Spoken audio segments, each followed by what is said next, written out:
شروع کرتے ہیں اللہ کے بابرکت نام سے جو بڑا مہربان اور نہایت رحم کرنے والا ہے۔ السلام علیکم لسنرز، کیسے ہیں آپ سب لوگ؟ میں ہوں سٹوری ٹیلر نیلوفر اور میں اپنے چینل پر آپ سبھی لوگوں کو ویلکم کرتی ہوں، اور ہمیشہ کی طرح میں آپ لوگوں کے لیے آج بہت ہی خوفناک کہانی لے کر حاضر ہوئی ہوں۔ تو آگے بڑھنے سے پہلے جو میرے چینل پر نیو آئے ہیں وہ میرے چینل کو سبسکرائب کر لیں اور بیل آئیکن پریس کر لیں تاکہ میرے ہر آنے والی ویڈیو کا نوٹیفیکیشن آپ لوگوں کو ملتا رہے۔ اور بڑھتے ہیں آج کی خوفناک کہانی کی طرف۔ شروع کرتے ہیں آج کی پہلی خوفناک کہانی۔ یہ خوفناک کہانی مجھ سے شیئر کی ہے وقاص احمد نیو کے مانچسٹر سے، اور وقاص بتاتے ہیں کہ یہ خوفناک کہانی ایک شخص کی زندگی کی خوفناک کہانی ہے جن کا نام خان ہے۔ اور خان بتاتے ہیں کہ میں آزاد کشمیر کا رہنے والا ہوں، اور یہ خوفناک واقعہ میرے ساتھ پیش آیا جب میں ایک اسکول گوئنگ بچہ تھا۔ میں اسکول جایا کرتا تھا، تب کی یہ بات ہے۔ جو ہمارا گھر تھا آزاد کشمیر میں، میرے گھر کے بالکل ساتھ ہی ایک بہت بڑی اور خوبصورت ندی بہتی تھی، جس ندی کے اندر سے ہم لوگ پانی بھرا کرتے تھے پورے علاقے کے لوگ، اور میں تو روز ہی جایا کرتا تھا پانی بھرنے کے لیے۔ وہاں پر لوگ کپڑے دھونے کے لیے آتے تھے اور کافی برتن دھونے کے لیے آتی تھیں عورتیں۔ تو میری امی نے ایک دن مجھے بھیجا پانی بھرنے کے لیے اس ندی پر۔ میں آپ کو تھوڑی سی اس کی لوکیشن بتا دیتا ہوں۔ جو ندی ہے اس کے اگر دوسری طرف کوئی کھڑا ہو تو ہمیں بالکل صاف نظر آتا ہے کہ وہاں پر کوئی کھڑا ہے یا نہیں کھڑا ہے، لیکن یہ بالکل بھی پاسبل نہیں تھا، کیونکہ ندی کی جو دوسری سائڈ تھی، جو دوسرا کنارہ تھا، وہاں پر بالکل گنجان آباد جگہ تھی، وہ ایک جنگل تھا اور وہاں کوئی آبادی نہیں تھی، اور ہمارے اس طرف ہی صرف علاقہ جو تھا یہیں پر آبادی تھی جہاں ہم رہا کرتے تھے۔ تو جب میں وہاں پر پانی بھرنے کے لیے گیا تو دوپہر کے 12 بجے تھے، اور میں بالکل اکیلا تھا اس جگہ پر۔ حالانکہ جب میں پہلے پانی بھرنے آتا تھا تو وہاں پر چہل پہل ہوتی تھی لوگوں کی، عورتیں پانی بھرنے کے لیے آتی تھیں، کچھ عورتیں وہاں کپڑے دھونے کے لیے بیٹھی ہوتی تھیں، تو ہر روز ہی وہاں لوگوں کی چہل پہل ہوتی تھی۔ لیکن آج بالکل سنسان تھا سب کچھ، اور میں جب پانی بھرنے کے لیے گیا تو میں ابھی پانی بھر ہی رہا تھا، مجھے اچانک سے ایسے محسوس ہوا کہ جو سامنے جو دوسرا کنارہ ہے اس ندی کا، وہاں پر کوئی ہلچل ہو رہی ہے۔ تو جیسے ہی میں نے اپنا سر جو تھا اٹھا کر اس طرف دیکھا تو میں نے دیکھا کہ جنگل کے اندر سے، جنگل کی سائڈ سے ایک خاتون ہیں جو باہر آئی ہیں، اور وہ جو خاتون ہیں وہ پورے ایک سرخ لباس میں ملبوس ہیں۔ وہ جو خاتون تھیں انہوں نے جو لباس پہنا ہوا تھا وہ مجھے اس طرح سے لگ رہا تھا جیسے انہوں نے برقع پہنا ہوا ہے پورا، اور وہ پورا ڈھکا ہوا تھا ان کا چہرہ بھی، اور سرخ رنگ کا وہ برقع تھا ان کا۔ اور جب وہ عورت آ کر پانی بھرنے لگی تو اچانک سے میری نظر تھی ان کے ہاتھ اور پیر پر پڑی، تو میں نے جو منظر دیکھا وہ بہت زیادہ ڈرا دینے والا منظر تھا۔ وہ جو عورت تھی اس کے ہاتھ پیر بالکل الٹے تھے، اور اس کا چہرہ تو میں نہیں دیکھ پایا، لیکن مجھے اس ہاتھ پیر الٹے اس کے ہونے سے مجھے اس چیز سے پتہ چل گیا کہ وہ کوئی عام خاتون نہیں ہے، وہ کوئی اور مخلوق ہے، کوئی پچھل پہری ہے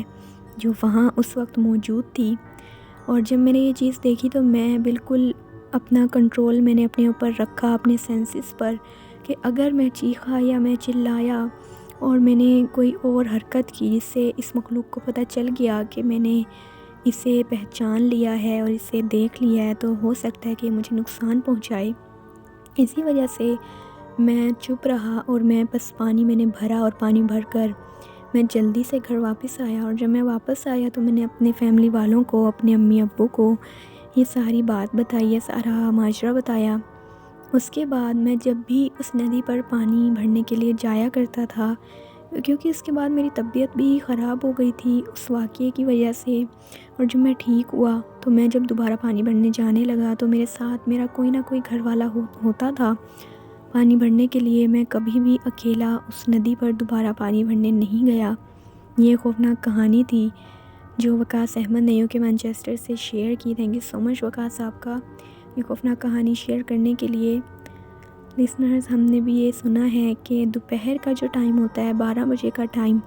اس ٹائم جو جنات ہوتے ہیں یہ بہت زیادہ اپنا آپ ظاہر کرتے ہیں لوگوں کے اوپر۔ جو لوگ اکیلے ہوتے ہیں،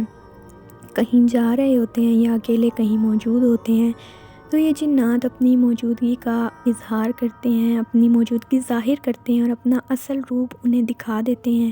اسی لیے میں نے یہ سنا ہے کہ دوپہر کے ٹائم 12 بجے جو گرمیوں کی دوپہریں ہوتی ہیں، ان دوپہروں میں تو بالکل جنات بہت زیادہ اپنا آپ ظاہر کرتے ہیں، بہت ڈراتے ہیں لوگوں کو۔ اور جو سردیوں کی راتیں ہوتی ہیں، ان راتوں میں جنات بہت زیادہ گھومتے پھرتے ہیں اور اپنا آپ ظاہر کرتے ہیں، لوگوں کو خوف زدہ کرتے ہیں اپنے وجود سے۔ تو ہمیں خیال رکھنا چاہیے کہ گرمیوں کی دوپہروں میں باہر نہ نکلیں، بچوں کو باہر نہ نکالیں، اور سردیوں کی راتوں میں ویسے بھی شام کے وقت مغرب کے بعد تو بالکل باہر نہیں نکلنا چاہیے، عشاء کے بعد باہر نہیں جانا چاہیے، ہمیں رات کے وقت اپنے بچوں کو بھی باہر نہیں نکالنا چاہیے۔ تو بڑھتے ہیں آج کی دوسری خوفناک کہانی کی طرف اور شروع کرتے ہیں آج کی دوسری خوفناک کہانی۔ یہ خوفناک کہانی میرے ایک لسنر نے مجھ سے شیئر کی ہے اور انہوں نے اپنا نیم آن ایئر نہیں کروایا، اور وہ بتاتے ہیں کہ میں انڈیا کا لکھنؤ کا رہنے والا ہوں اور یہ خوفناک کہانی میرے ساتھ جب پیش آئی تو یہ بات ہے 5-6 سال پہلے کی، جب میں ایک کمپنی کا میرا ایک کوئی پروجیکٹ تھا جس کے سلسلے میں دوسرے شہر جا رہا تھا، اور ہر دفعہ ہی میں اس راستے سے گزرا کرتا تھا کیونکہ میرا ایسا ہی کام تھا کہ مجھے ایک دن چھوڑ کر اور ایک دن مجھے آؤٹ آف سٹی جانا پڑتا تھا۔ تو جب میں آؤٹ آف سٹی جاتا تھا تو جو راستہ میں اختیار کرتا تھا، وہ جو راستہ تھا وہ ریلوے روڈ تھا پورا، وہاں پر ریل کی پٹریاں جو تھیں وہ بچھی ہوئی تھی پوری، اور وہاں پر جب ٹرین آیا کرتی تھی تو وہاں پر انہوں نے پہلے سے ہی رکاوٹیں لگائی ہوتی تھیں کیونکہ ٹرین آنے والی ہوتی تھی، تو ہم لوگ پہلے ہی رک جایا کرتے تھے۔ لیکن کبھی میرے ساتھ کوئی ایسا واقعہ نہیں ہوا جس سے مجھے یہ لگے کہ یہ ریل روڈ جو ہے یہ بہت زیادہ خوفناک کر دینے والا روڈ ہے، بہت زیادہ خوف زدہ کر دیتی ہے۔ یہ بات مجھے ابھی تک جب میں یاد کرتا ہوں، ایک دفعہ کی بات ہے، میں کافی لیٹ نائٹ میں وہاں سے گزر رہا تھا اس ریل روڈ سے، اور اس رات بالکل وہاں پر کوئی بھی نہیں تھا میرے علاوہ، اور میں اپنی کار میں بیٹھا ہوا تھا، اور جیسے ہی میں اپنی کار میں وہاں بیٹھ کر انتظار کر رہا تھا تو مجھے ایک بچی نظر آئی، ایک چھوٹی سی بچی، قریباً 6 یا 7 سال اس کی عمر ہوگی، اور وہ جو بچی تھی وہ اس ریل روڈ پر، ان ریل ٹریکس پر اس طرح سے گھوم رہی تھی، ان پٹڑیوں پر اس طرح سے وہ کھیل رہی تھی جیسے اسے اس بات کا اندازہ نہیں ہے کہ یہ پٹڑیاں جو ہیں اس پر ریل گاڑی مطلب چلتی ہے یا اسے کوئی نقصان پہنچ سکتا ہے، اور نہ وہاں پر کوئی گھر تھا کہ مجھے لگے کہ یہ اس گھر سے یہاں کھیلنے باہر آ گئی ہے۔ وہ بچی کھیلتے کھیلتے جیسے ہی میں نے ابھی 1 سیکنڈ کے لیے دوسری طرف دیکھا، ٹرین کی طرف، یعنی جہاں سے وہ راستہ مجھے جانا تھا، اور جیسے ہی میں نے دوسری طرف دیکھا دوبارہ اس پٹری کی طرف، تو وہاں کوئی بچی نہیں تھی، کوئی وہاں انسان کا وجود ہی نہیں تھا۔ تو میں نے پہلے سوچا کہ میرا کہیں وہم تو نہیں ہے یہ، تو پھر مجھے یہ لگا کہ اتنا دیر تک میں نے اس بچی کو دیکھا ہے تو یہ میرا وہم تو نہیں ہو سکتا۔ پھر بھی میں نے اس بات کو تھوڑا اگنور کیا اور میں آگے بڑھ گیا۔ تو اگلے دن یعنی 1-2 دن کے بعد جب دوبارہ مجھے اس جگہ سے گزرنا پڑا تو وہاں پر ٹرین آنے والی تھی اور انہوں نے پہلے ہی رکاوٹیں لگا دی تھیں، تو میں وہاں پر کھڑا ہوا تھا، اور اس رات بھی میرے علاوہ وہاں کوئی بھی نہیں تھا اور کوئی گاڑی، کوئی وہیکل وہاں پر نہیں تھی۔ میں وہاں اکیلا کھڑا ہوا تھا، اور جیسے ہی میں وہاں پر کھڑا ہوا اور ٹرین جو تھی وہ آنے والی تھی، وہ بچی مجھے دوبارہ نظر آئی، اور اس دفعہ وہ بالکل جو ریل کی پٹری تھیں وہ بالکل اس کے اوپر کھڑی ہوئی تھی اور بالکل ہل نہیں رہی تھی۔ وہ نہ وہ اس دن کھیل رہی تھی اور نہ اس دن وہ اس طرح سے حرکتیں کر رہی تھی جیسے بچے کرتے ہیں، وہ بس کھڑی ہوئی تھی اور مجھے دیکھ رہی تھی۔ میں بہت زیادہ خوفزدہ ہوا کہ یہ بچی اس طرح کیوں کھڑی ہے ان پٹریوں کے اوپر، اگر اسے کوئی نقصان پہنچ گیا تو کیا ہوگا۔ میں یہی سوچتے ہوئے میں اپنی گاڑی سے باہر نکلنے لگا تو دوسری طرف سے ٹرین آ گئی، اور وہ جو بچی تھی وہ ٹرین اس کے اوپر سے ہوتی ہوئی، وہ ٹرین اس کو، مجھے ایسے لگا کہ وہ ٹرین اس بچی کو کچلتے ہوئے آگے بڑھ گئی، اور وہ جو بچی تھی اس کی چیخوں کی آوازیں میرے کان میں اتنی زور سے گونجیں کہ میرا دل جو تھا وہ بالکل ایسے ہو گیا کہ ابھی بند ہو جائے گا میرا دل اور میں ابھی یہیں پر دم توڑ دوں گا۔ تو میرا اتنی حالت خراب ہو گئی تھی وہ منظر دیکھ کر، مجھے لگا کہ وہ بچی جو ہے وہ مر چکی ہے، اور ٹرین اس کو کچل کے آگے چلی گئی ہے۔ جیسے ہی میں اپنی گاڑی سے باہر نکل کر اور میں ان پٹریوں کے پاس گیا، ان کے اوپر جا کر جب میں نے دیکھا تو وہاں خون کا ایک قطرہ تک نہیں تھا، نہ وہاں کوئی ایسا نام و نشان تھا کہ وہاں کسی انسان کا ایکسیڈنٹ ہوا ہے یا کچھ بھی ایسا ہوا ہے۔ میں بہت زیادہ خوفزدہ ہوا، میں نے بہت آگے تک جا کر دیکھا پٹریوں پہ، مجھے کہیں اس بچی کا نام و نشان نہیں ملا، کہیں یہ خون کا قطرہ نہیں ملا۔ اور جیسے ہی میں واپس آنے لگا تو میں نے یہ دیکھا کہ وہ جو بچی تھی وہ بالکل اسی جگہ پر بیٹھی ہوئی ہے، لیکن اس دفعہ وہ پٹریوں کے سائڈ پر بیٹھی ہوئی تھی، جہاں پر جگہ ہوتی ہے مٹی وغیرہ پڑی ہوئی ہوتی ہے، وہاں پر وہ بیٹھ کر ایک مٹی کے ٹیلے پر وہ بیٹھ کر مجھے دیکھ رہی تھی۔ اور اس کی جو آنکھیں تھیں، اس وقت جو میں نے اس کی آنکھیں دیکھی میں بہت خوفزدہ ہوا وہ دیکھ کر۔ اس کی آنکھوں سے اس طرح سے روشنی نکل رہی تھی، لال رنگ کی ایک دم سرخ روشنی تھی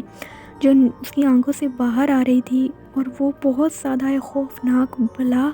لگ رہی تھی مجھے اس وقت۔ وہ جو بچی تھی وہ مجھے دیکھ کر ہنسنا شروع ہو گئی، بہت زیادہ وہ ہنسنا شروع ہو گئی۔ اس کے جو دانت تھے وہ اس طرح تھے جیسے کسی جانور کے ہوتے ہیں۔ میں تو دیکھ کے بہت ڈر گیا، میں تو جلدی سے اپنی گاڑی میں بیٹھا، اور جیسے ہی وہ راستہ جو تھا وہ دوبارہ بحال ہوا جانے کے لیے تو میں تو وہاں سے اپنی گاڑی لے کر نکل گیا۔ مجھے نہیں پتا کہ میں کس طرح سے گاڑی لے کر وہاں سے نکلا، اور وہاں سے میں اپنے کیسے گھر پہنچا مجھے نہیں پتا۔ اس کے بعد کبھی بھی میں نے وہ والا راستہ جو تھا وہ اختیار نہیں کیا، اور میں نے اپنے ایک دو جو میرے کولیگ تھے میں نے ان سے بات کی اس بارے میں، تو انہوں نے بھی مجھے یہی بتایا کہ وہ جو راستہ ہے وہ بہت زیادہ آسیب زدہ ہے، وہاں پر چڑیلوں اور ڈائنوں کا بسیرا ہے، جو بھی وہاں آدھی رات کو گزرتا ہے اکیلے وہ اسے اپنا آپ ظاہر کرتے ہیں۔ وہ ڈائنیں انہیں بہت ڈراتی ہیں جو اکیلے ہوتے ہیں، اور جن کا دل اتنا مضبوط نہیں ہوتا، جو کمزور دل کے افراد ہوتے ہیں، ان میں سے کچھ کی تو وہاں پر موت بھی ہو گئی ہے، وہ وہیں پر مر گئے ان چیزوں کو، ان بلاؤں کو دیکھ کر۔ اور وہاں کے جو علاقہ مکین ہیں ان کے ہی منہ سے ہم لوگوں نے یہ باتیں سنی ہیں کہ یہاں پر بہت سی چڑیل اور آفتوں کا بسیرا ہے، اس لیے وہ لوگ بھی رات کے وقت ان ریلوے ٹریکس کی طرف نہیں آتے۔ جب میں نے یہ بات سنی تو میں تو اس کے بعد بالکل ہی اس راستے کا میں نے گمان جو تھا اس راستے کا سوچ ہی میں نے چھوڑ دی کہ میں اس راستے سے کبھی بھی جاؤں گا زندگی میں۔ یہ خوفناک کہانی تھی جو میں نے آپ کے ساتھ شیئر کی۔ تھینک یو سو مچ آپ کا یہ خوفناک کہانی شیئر کرنے کے لیے۔ لسنرز، آپ لوگوں کو یہ والی خوفناک کہانی کیسی لگی ہے اپنا فیڈ بیک مجھے ضرور دیجیے گا۔ آپ لوگ بھی اپنی خوفناک کہانی مجھ سے شیئر کر سکتے ہیں نیچے کامنٹ باکس میں، اور میرے ای میل آئی ڈی پر جو آپ لوگوں کو ڈسکرپشن باکس میں مل جائے گا۔ اور میں پھر حاضر ہوں گی ایک اور خوفناک کہانی کے ساتھ۔ آج میرا تھوڑا گلا خراب تھا جس کی وجہ سے اگر آپ لوگوں کو سٹوری سننے میں پرابلم ہوئی ہو، اور اگر آپ کو کوئی اور ڈسٹربنس فیل ہو رہی ہو تو اس کے لیے میں آپ لوگوں سے بہت معافی چاہتی ہوں، اور تب تک کے لیے اسٹے ٹیونڈ۔ اللہ حافظ، اللہ نگہبان۔